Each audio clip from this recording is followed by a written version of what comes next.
Welcome to this two-part exploration of the intersection between modern science and ancient Kabbalistic wisdom. So in part one, and I divided this into two parts because I just realized I could go on and on and on about this subject. There's so much depth and meat around it that I just had to split it up in two parts. Otherwise, we'd be here forever. And so in this first part, I'll delve into the foundations of your reality as revealed by physicists. I'm not claiming to be, or I should rather say as revealed by physics, and I'm not claiming to be a physicist, although I am an expert in manifestation, and so I have really turned over every stone in the realm of quantum physics as it has something to do with manifestation. And so I will start with the groundbreaking discovery of quantum mechanics and how they challenge everything we think we know about the universe. I'll go into the Kabbalistic Tree of Life and the Sefirot, how they relate, what that has to do with quantum physics. And so this episode is juicy, it's deep, it can be a little bit heady, but also deeply informational. So get ready to rethink your relationship with reality itself. That's my goal by the end of this episode. Really, this is where the logic of the universe meets the profound ancient insights of mysticism, specifically Kabbalah, which you all know I love. So without further ado, let's dive in.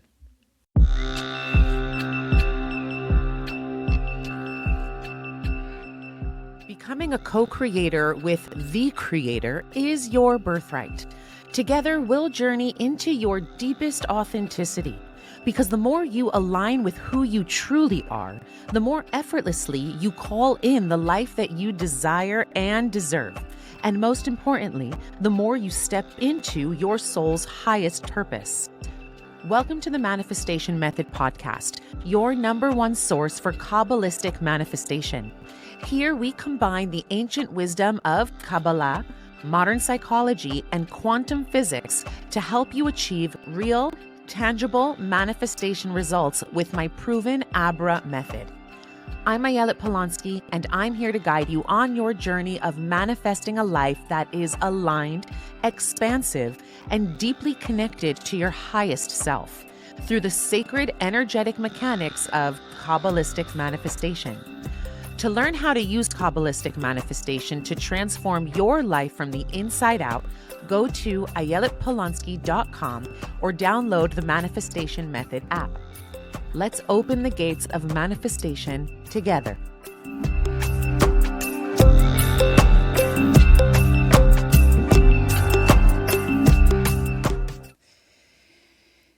Okay, so we're gonna start with a little bit of science.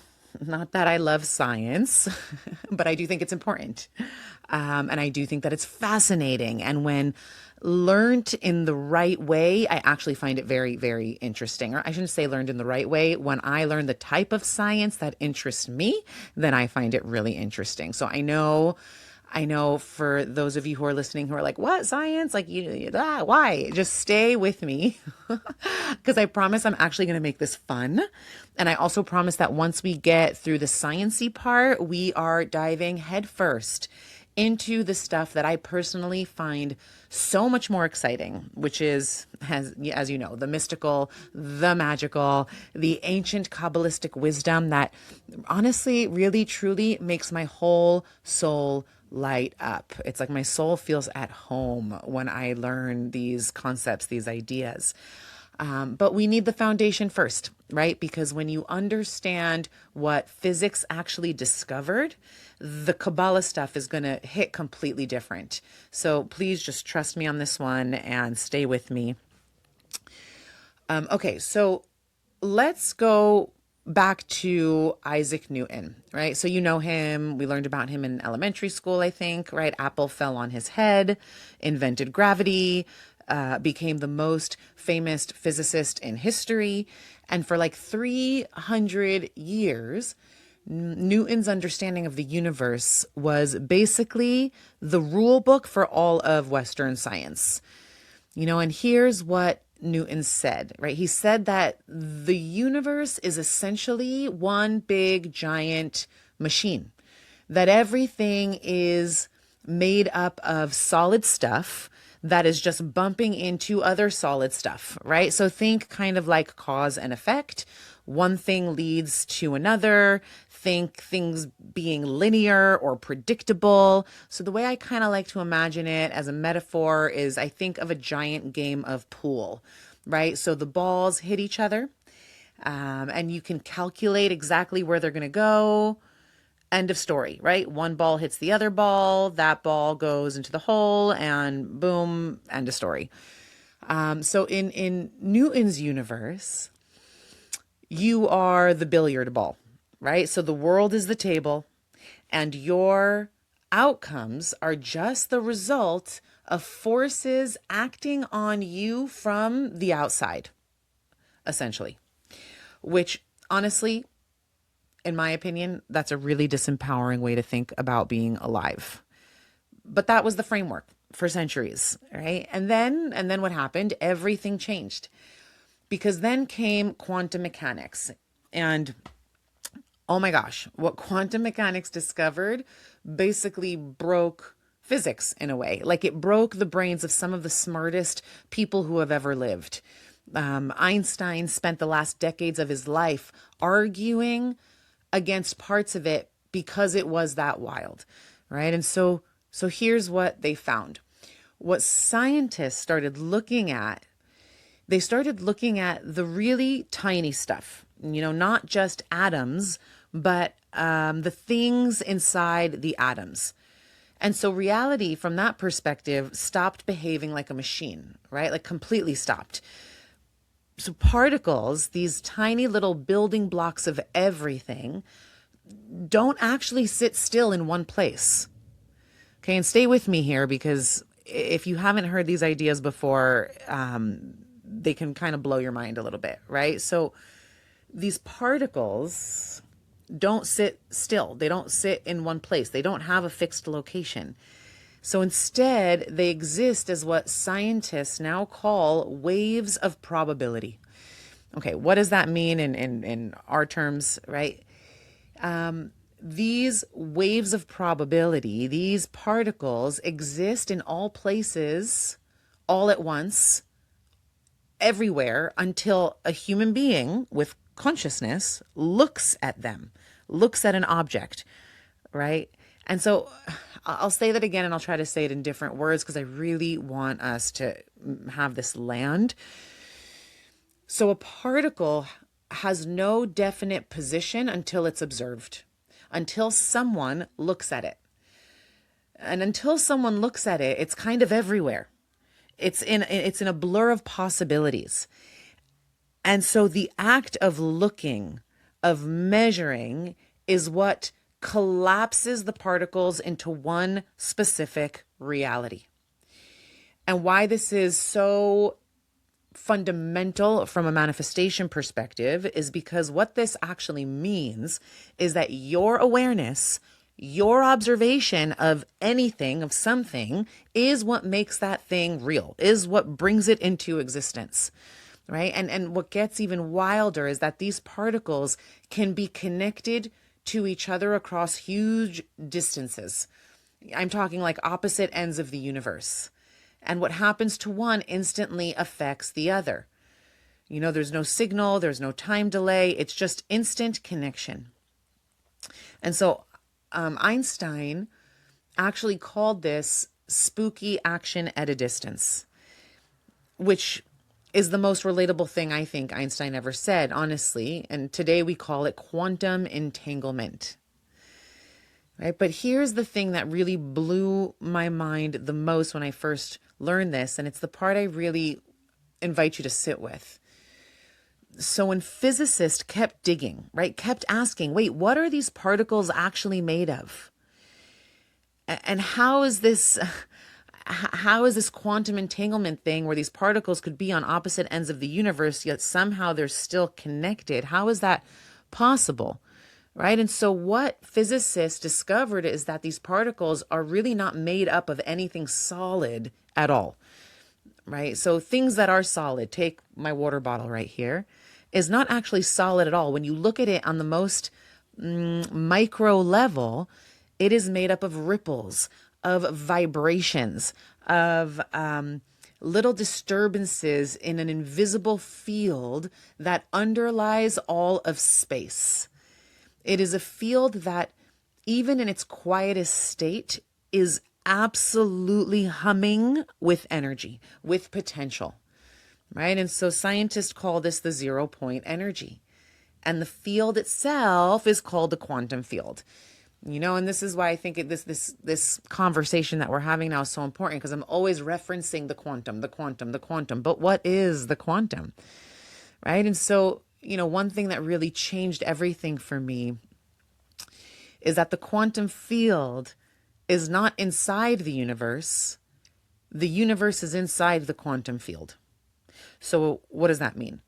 Every star, every galaxy, every blade of grass, even every thought in your head, every single atom in your body, all of it is just a pattern of energy rising up from and returning back to this one infinite, invisible field of pure potential. And so what this means is you are not a solid thing moving through an empty universe. You are simply a ripple in the field. And so, okay, you're like, okay, who cares? I'm a ripple, fine. But here's why this matters so much, for us, for this podcast, for everything we talk about here at the Manifestation Method, is because these ripples can be shaped. They can be directed. They can be intentionally created using your kavanah, using your intention, because your intention is also made up of these particles. And so this is really where manifestation stops being some woo-woo concept that makes your skeptical friends, think you're crazy or roll their eyes. And it starts being something that has real, legitimate scientific backing. Okay, fine. So now that we got through the hard stuff, now we get to the good stuff, because here's what I find so goosebump inducing and so completely magical and jaw dropping and awe inspiring is that thousands of years before physicists had particle accelerators and quantum equations and whatever fancy words, right? Thousands of years before all this, what did we have? We had ancient Jewish mystics, enlightened masters, who were describing this same exact thing. Yes, they were describing it in different language from a completely different direction, but still pointing at the same ocean. And that tradition is called Kabbalah. And what it has to say about the quantum field, about consciousness, about how reality actually gets created, that is what my hopes in you listening today is going to change how you see everything. Okay, so Kabbalah. Let me just start by saying Kabbalah is not about red string bracelets. It's not about a celebrity trend.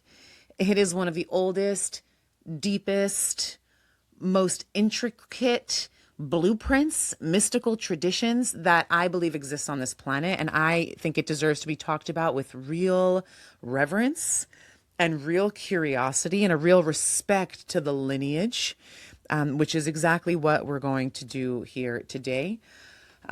So the word Kabbalah comes from the Hebrew root lekabel, which means to receive.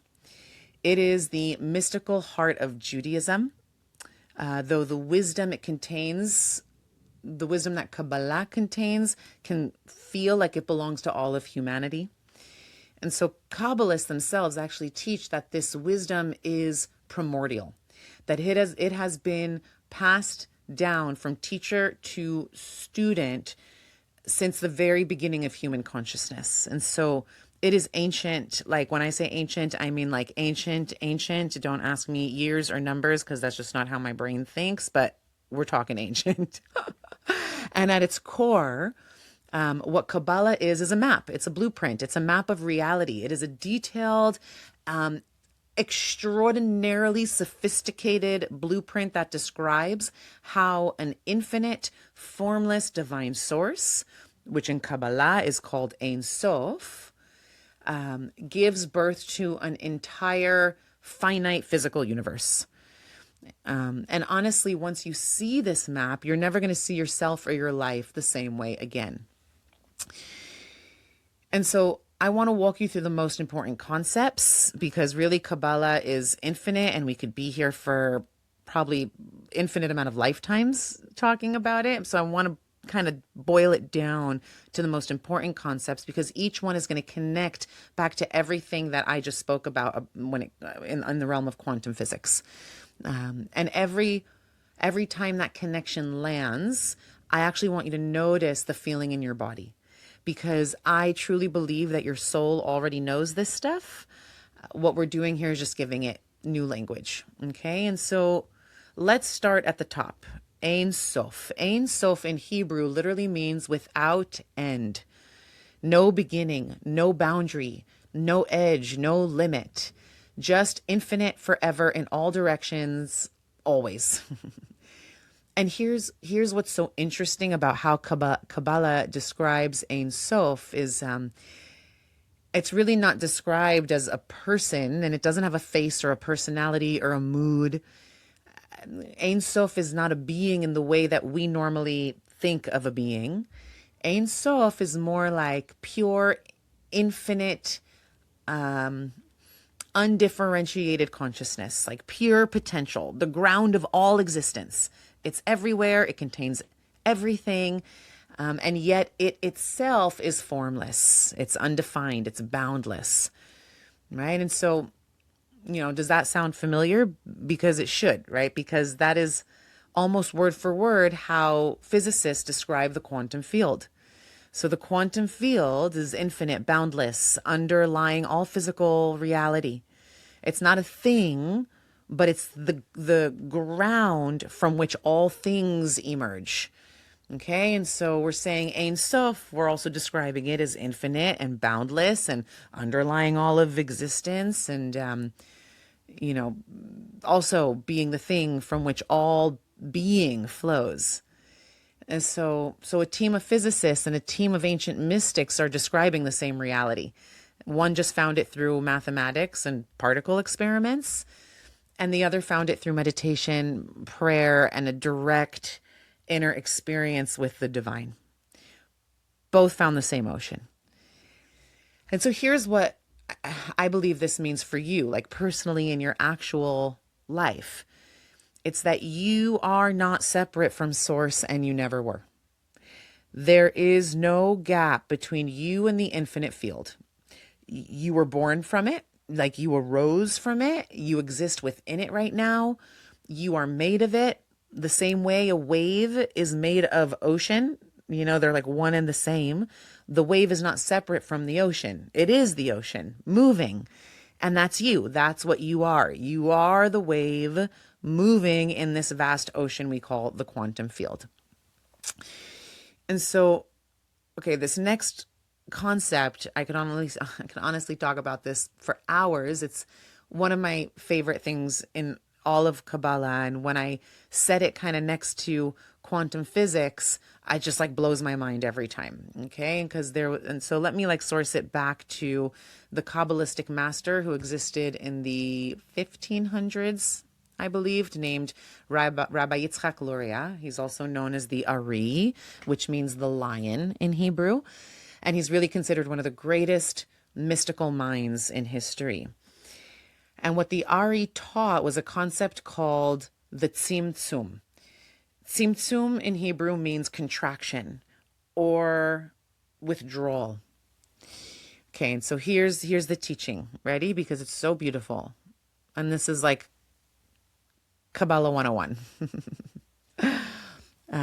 So he teaches that before creation existed, before there was a universe, before there was space or time or anything at all for that matter, Ein Sof, the infinite divine light, filled everything. There was no elsewhere. There was no other. just infinite, undifferentiated oneness, right? Whatever that means to our human brains. But here's the thing. For a world to exist, and for individual beings and individual things to exist, there had to be space, right? There had to be room. There had to be separation. There had to be somewhere that was not just pure infinity, right? In order for a baby to exist in a mother's womb, the mother actually has to create space inside of herself, kind of like a void inside of herself, for something to be formed in that space. And so what happened was Ein Sof, without end, this infiniteness contracted. It pulled back. It made room within itself, right? So created a kind of sacred empty space called in Kabbalah, in Hebrew, a halal, a vacated space. And that was created so that creation, or how what we know as creation, could then be projected into that space. And so in that space, in that empty, vacated halal, in that space, Ein Sof, infiniteness, sent a single ray of divine light, known as Kav Ha'or, which then organized itself into the structures of the physical universe. Okay, so we see it as infinity pulled back, made room, the same way a mother's womb makes room for a baby, right? Pulled back, made room, and from that intentional contraction, everything was born. Okay, now stay with that image for a second and listen to this. Because in quantum physics, one of the great mysteries is how can an infinite, boundless quantum field give rise to the specific, particular, local physical world that we actually live in? How does pure potential become this specific thing in this specific place? Like how? Like what the actual heck? And so the answer involves something called symmetry breaking. And so in the earliest moments of the universe, there was perfect symmetry, right? Like I said, a totally undifferentiated state of pure potential. It was everything, nothing, all at once. And then that symmetry kind of like broke, and specific things crystallized out of the field, right? Specific particles, specific forces, specific forms, all the different dimensions, all the different worlds. So the infinite actually contracted itself into the particular. And so the Tzimtzum and symmetry breaking, right? Kabbalah and quantum physics are describing the same event. One in the language of mysticism, the other in the language of science, right? And so like, oh my gosh, this is where it really gets so good and practical for us, is that the Tzimtzum teaches us, the contraction, the Tzimtzum teaches us that creation requires contraction. It requires focus, specificity, an intentional withdrawal from everything into this one specific thing. And so you cannot manifest everything at once, because everything all at once is still just formless infinity. It's still Ein Sof. And manifestation really requires you to choose.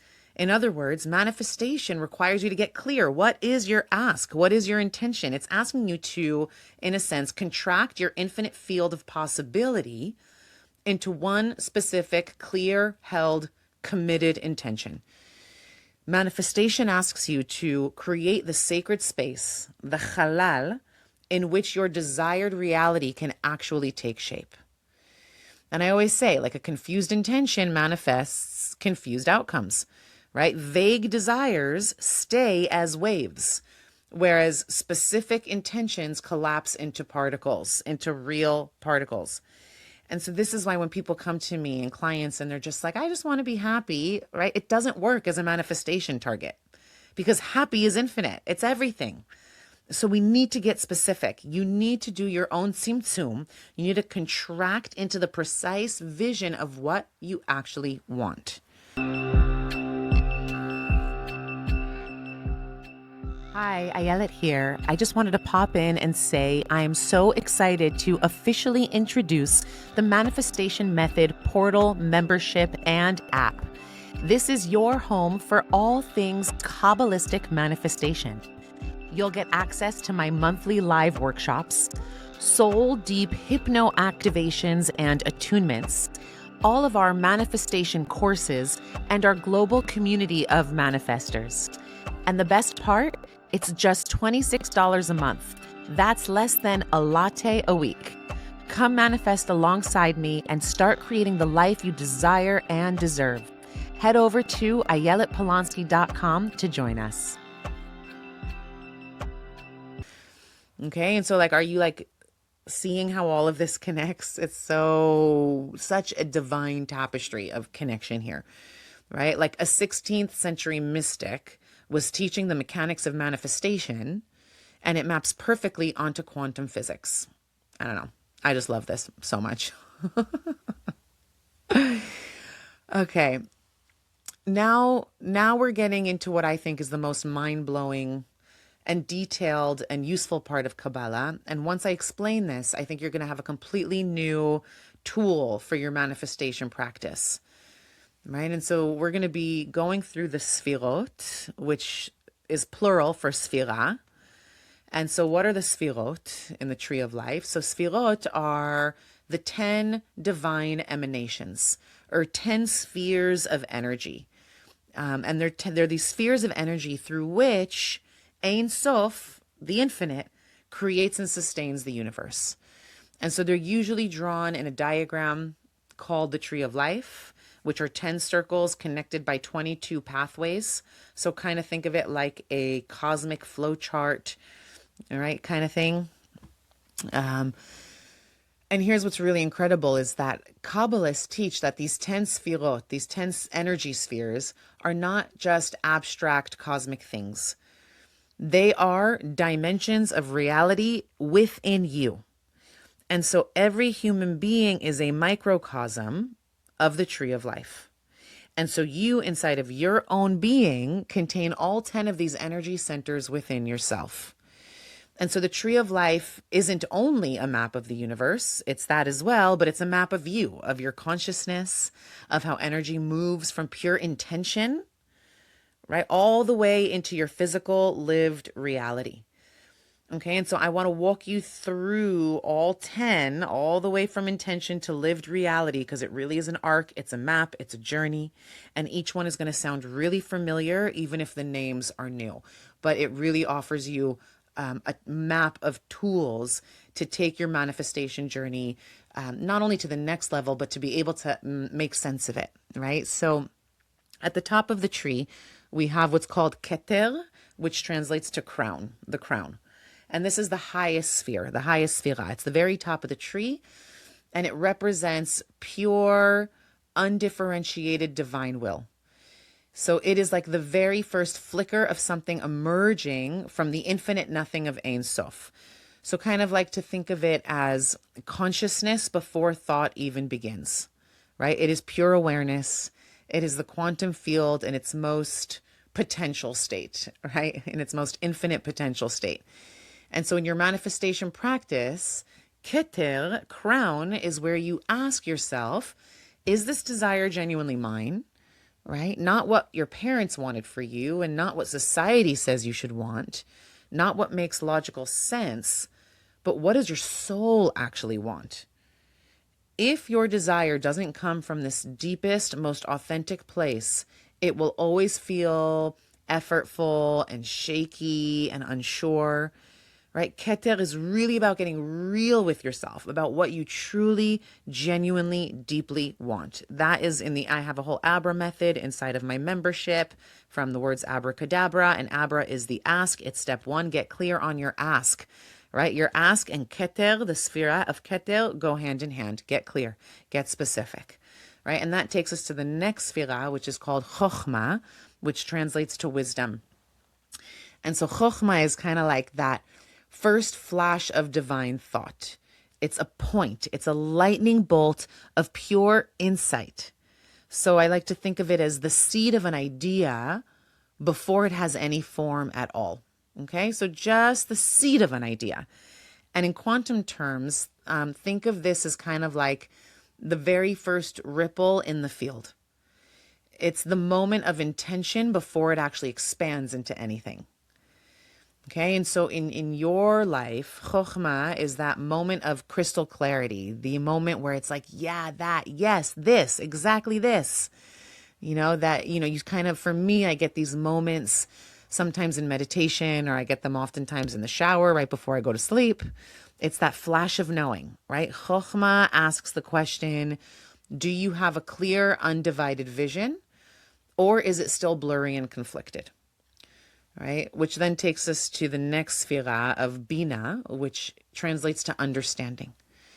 Right? Okay, and so Bina is where that flash of chokhmah, that flash of wisdom gets received, right? Bina receives that flash of wisdom and it develops it and gives it structure. Okay, so Kabbalah actually calls Bina the divine mother or the womb of creation. And this is where a formless idea gets kind of like gestated into something that has shape and definition and can eventually be born.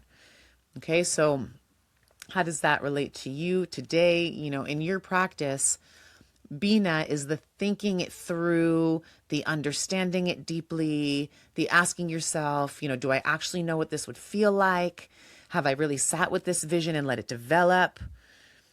Lots of people rush past Bina in their eagerness to get the results. So my invitation is don't do that. Let your vision actually develop. Right? Which then takes us to the next sefirah of Chesed, which translates to loving kindness. And so Chesed is the force of expansive, unconditional love and generosity. It's the universe's impulse to give, to overflow, to be abundant, right? Chesed is like no limitation, open-handed. Chesed is trusting, right? So it's like this unconditional love, this unconditional abundance, this overflow. It is give, give, give, give, give. And so in manifestation terms, I see it as the energy of allowance. It is the willingness to receive good things. And this is honestly one of the places I see people struggle the most with, right? Because they want something, they're doing all the work, but at the chesed level, they're shut down, they're closed, right? Faucets closed. They don't believe they deserve it. And they can't let it in when it even starts to arrive, right? So check in. Are you actually open to receiving the thing that you say you truly want? That's a big one. That's huge. Which takes us to Gevura. Gevura translates to strength. And Gevura is the force of discipline. It is the force of discernment and healthy boundaries and limitations, right? Like the healthy kind of limitations. And this is a very necessary counterpart to Chesed.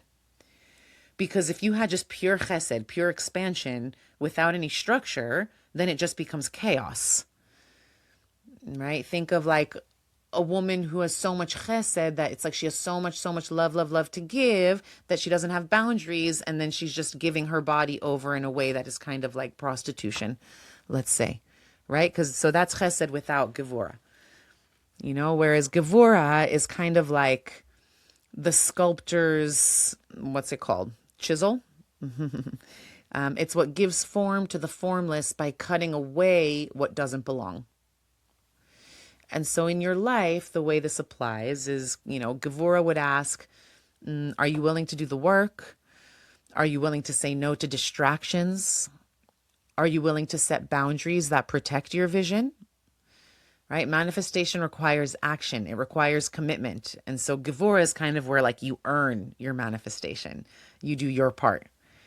And that takes us to the sefirah of Tiferet, which means beauty.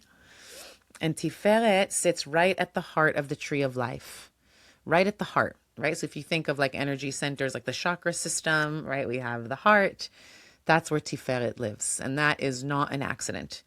It's at the center. It's the balancing point. It means beauty. It's the place where everything above and below, everything left and right kind of harmonizes into one.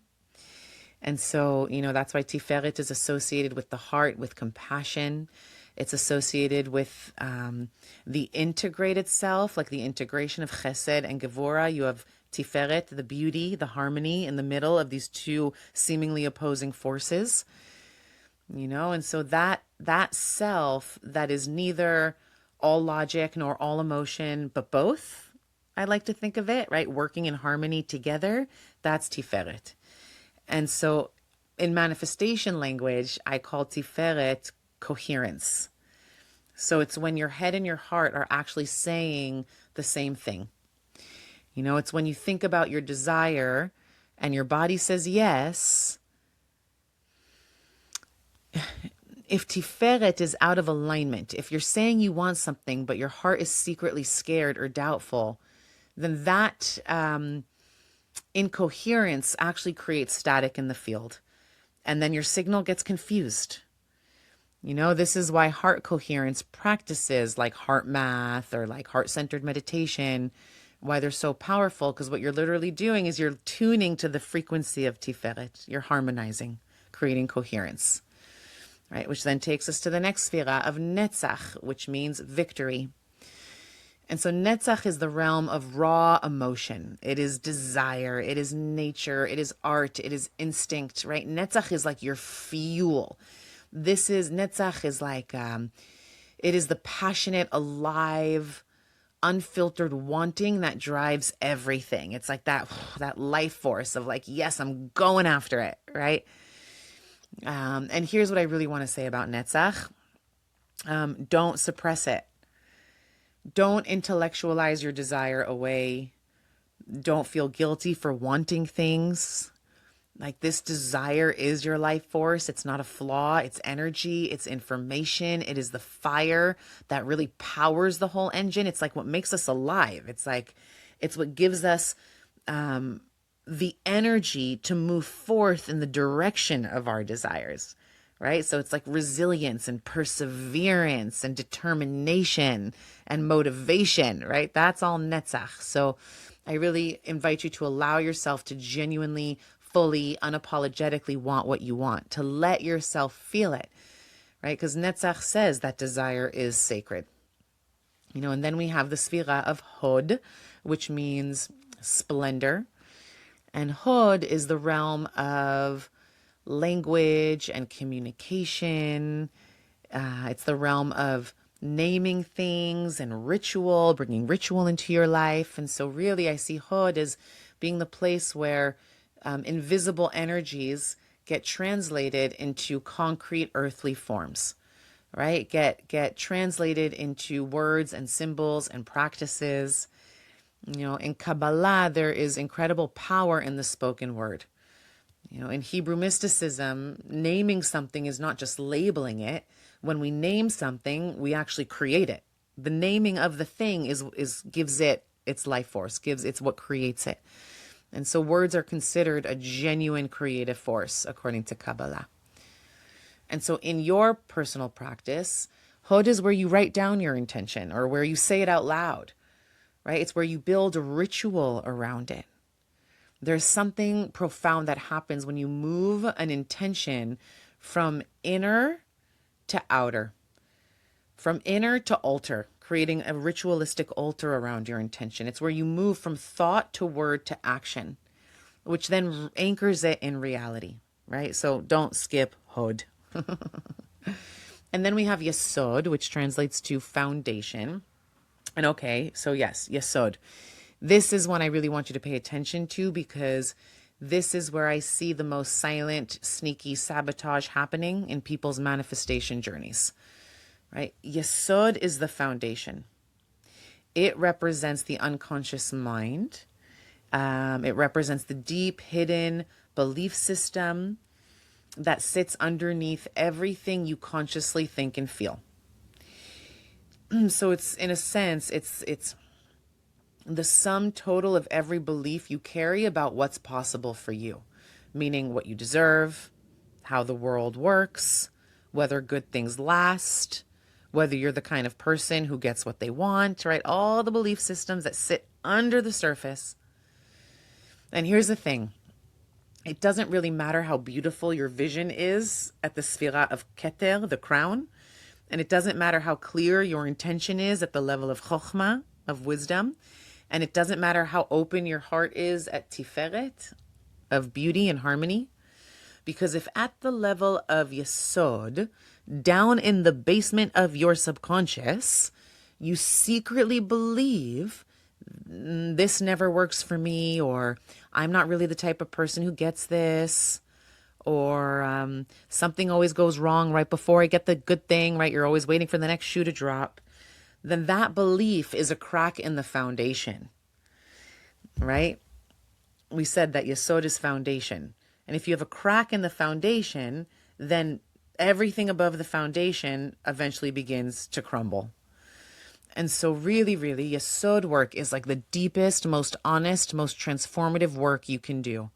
We're working with the subconscious, right? We're working with the programming that lives in the nervous system. We're working with trauma and beliefs and patterns, right? So really the work of Yesod is to ask yourself, what do I actually believe about this, right? Not what I want to believe, not what sounds good, not what do I say I want, but what do I really believe in my bones? And that's really where the work is. That's so much of the work that we do inside of the Manifestation Method membership. It's where we take all this material and like do the rewiring, right? Do the sacred alchemy. So good, so good. And that takes us finally to the Sefirah of Malchut, which means the kingdom. So at the bottom of the tree, the physical world, your body, your lived experience, the actual tangible manifest results is Malchut, right? Malchut is the reminder that manifestation has to land somewhere. It has to touch the earth. It has to show up in your physical reality. And what does that mean? It means you have to show up. It means that you have to show up in your physical reality. Because if you want the thing you want and desire to show up in your physical reality, then you have to start living, breathing, thinking, behaving, speaking like that person that already has the thing that they want. Right? You have to take the step that's in front of you. You have to make the phone call. You have to send the email. You have to walk through the door. Right? So Malchut says, be here in your full regal, because Malchut is your kingdom. So show up in a way where you know you deserve. You know that you know that you know you are worthy of having that thing be your reality. So Malchut really says, be here, be in your body, be present, and take action. Okay, so here's the big picture takeaway from all of this, because that was a lot. The tree of life is a map of you. And the process of manifestation is energy flowing through that tree from Keter all the way down to Malchut. And so when you're struggling to make something happen, Kabbalah gives you a way to actually diagnose where the energy is stuck. Right? Is it a clarity issue at Chokhmah? Is it a worthiness issue at Chesed? Is it your heart misalignment at Tiferet? Is it a belief issue at Yesod? Right? You don't have to just sit there frustrated wondering why it's not working. You can actually look at the tree and find a leak. And this is a gift. Right? So I've said a lot, and I have much more to say on the topic, but I'm going to pause here. And stay tuned for part 2, because we're going to kind of go into, we're going to take this and put it into practice. Everything that we spoke about today, I'm actually going to give you tools, manifestation tips. I'm going to go into my methodology and teach you how to kind of check where you are aligned or where you're misaligned. So we're going to kind of like climb the tree together. We're going to see where we're in Tzimtzum, where we're in contraction, and where and how we can create expansion. So we're going to go through the blueprint together step by step in the next episode. So definitely stay tuned for that. Okay, let me... Let's see where we want this to go. Let me leave you with this. You are not a person trying to manipulate a mechanical universe into giving you what you want. You are pure consciousness. You are a ripple in the infinite quantum field.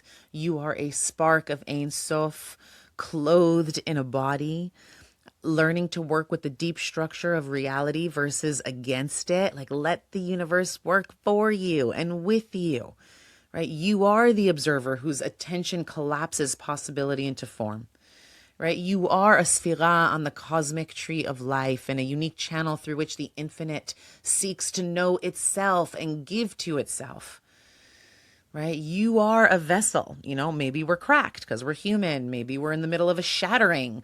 We're being prepared to hold a larger portion of divine light, right? And so this field, this extraordinary, intelligent, infinitely alive field of quantum potential that underlies all of existence is not different to you, right? So the question here is not, does manifestation work? The question is, are you willing to work with the full depth of what and who you are?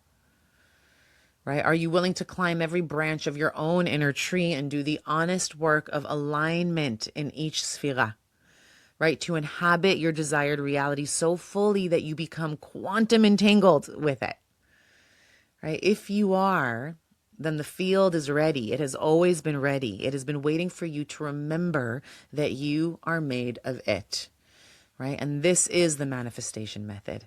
And this is the work that we do inside of the membership together. And so I'm so grateful you were here for this one. This episode came through from a very deep place, and I hope it lands in you the way it was meant to. If it resonated, please share it, right? Send it to someone who's in the middle of their becoming. Leave a review. Come find me on Instagram and tell me what cracked open for you today. I love more than anything hearing from my listeners. So please reach out, share the love, share this episode. Until next time, stay in the field. Here's to your rising.